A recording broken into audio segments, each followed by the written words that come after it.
8वीं कक्षा के विद्यार्थी, आज आप सभी को विभाजन विभीषिका स्मृति दिवस के ऊपर बताना चाहती हूँ। इतिहास में दो तरह की तारीख होती है, एक जो हमें गर्व देती है जैसे 15 अगस्त, और एक जो हमें सोचने पर मजबूर कर देती है जैसे 14 अगस्त। लोग कहते हैं कि भारत देश को आज़ादी अहिंसा से मिली, लेकिन सच बात तो ये है कि उस आज़ादी की कीमत करोड़ों आंसुओं से चुकाई गई थी। हम सबको पता है कि हमारे भारत देश का बंटवारा हुआ था, पर यह बंटवारा एक दिन में नहीं हुआ, इसके पीछे इसकी जड़ें काफी लंबी है। 1906 में ढाका में मुस्लिम लीग का बनना व उसके बाद 1909 में अंग्रेजों द्वारा अलग निर्वाचन प्रणाली लाना, यह पहला बीज था। 30 मार्च 1940 में मुस्लिम लीग ने लाहौर प्रस्ताव में, पहले तो इस बात को किसी ने गंभीरता से नहीं लिया, लेकिन बाद में जब 1946 में संविधान सभा के चुनाव हुए और कैबिनेट मिशन योजना फेल हो गई, तब मोहम्मद अली जिन्ना ने 16 अगस्त 1949 को डायरेक्ट फायर डे का ऐलान कर दिया। इस दिन जो कलकत्ता की सड़कों पर हुआ उसे द ग्रेट कैलकुटा किलिंग्स कहा जाता है। 3 दिन में 4000 लोग मारे गए। उसके बाद नोआखली, बिहार, रावलपिंडी में दंगों की आग फैल गई। पूरा देश मानो खून से नहा गया।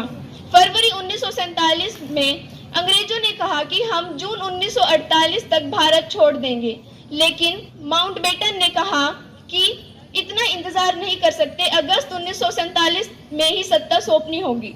अब समस्या थी कि देश का बंटवारा कैसे करें। उसके लिए लंदन से एक वकील सर से, हैरानी की बात ये थी कि वह कभी भारत आया ही नहीं था। उसे ना पंजाब की संस्कृति का पता था और ना ही बंगाल की नदियों का ज्ञान। उसे बस एक पुराना नक्शा, पुराने जनगणना के कागज देकर कहा कि 5 हफ्तों में लकीर खींच दो।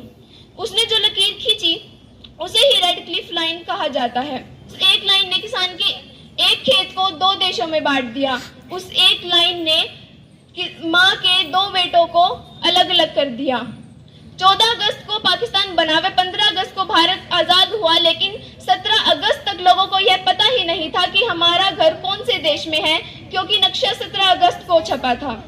इतिहास की किताबें कहती हैं कि 1.4 करोड़ लोगों ने पलायन किया व 10 से 20 लाख लोग। असल दर्द तो वह था जब लाहौर से आने वाली हर अमृतसर की ट्रेन में एक भी इंसान जिंदा नहीं बचा। चारों ओर लाशें ही लाशें थी, जिसे खून भरी ट्रेन भी कहा गया। असल दर्द तो वह था जब सिर्फ एक पागल भी एक ही सवाल पूछ रहा था कि मेरा घर हिंदुस्तान में है या पाकिस्तान में। विभाजन दिवस हमें सिखाता है कि यदि हमें शत्रु का बोध नहीं है, हम आंख बंद करके राष्ट्र को बांटने वाली जहानियत को पुष्पित व पल्लवित होने देंगे, तो हम देश को कभी अखंड नहीं रख सकते। देश का विभाजन होकर ही रहेगा। दुर्भाग्य यह है कि उस समय बंटवारा मजहब के आधार पर हुआ, लेकिन बंटवारे के बाद भी मजहबी समस्या ज्यों की त्यों है।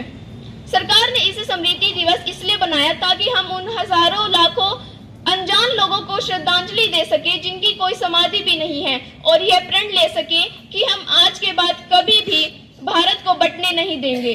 अपनी वाणी को विराम देते हुए मैं कुछ पंक्तियां कहना चाहूंगी। लकीर खिंच गई नक्शों पर, लकीर खिंच गई नक्शों पर, दिलों पर खिंचने ना देंगे। जो बटा था वो इतिहास था, जो बचा है उसे बिखरने ना देंगे। धन्यवाद। जय हिंद, जय भारत।